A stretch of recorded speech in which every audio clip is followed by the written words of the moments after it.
बिराद मोजां नांदों बिसेसभाबे थांनाय जि विधानसभा इलेक्शन बेहाय आङो बिपिएफ दोलोनिफ्राय बिजाथि महरै गसंनो थाखाय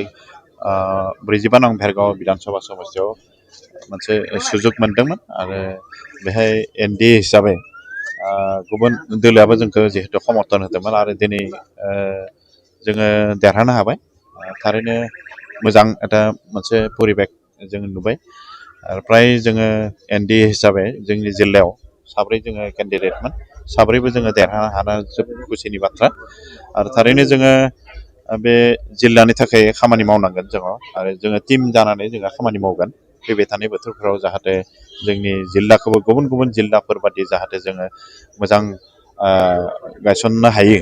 बे बिथिङाव जोङो गुरुत्व होगोन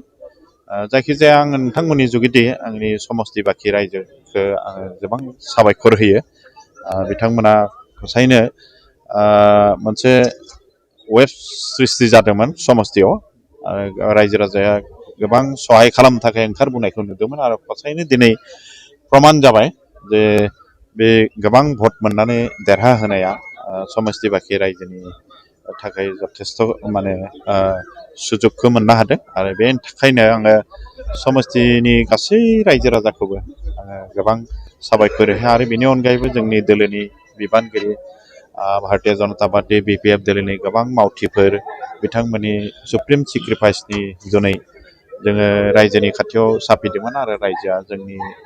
दोलोनि सायाव आस्था लाखिनानै दिनै जोंखौ देरहाहोनायाव बिथांमोना जथेस्थ'खिनि भान्दारि जगायबाय आरो बेखायनो आङो जोंनि दोलोनि गासैबो बिबानगिरि गासैबो मावथि बिथांमोनखौबो आङो गोबां साबायखर होयो आरो फैबाय थानाय बोथोरफोराव जोङो जहैनो बिथांमोननि गासैनिबो रायजो राजानि परामर्श लानानै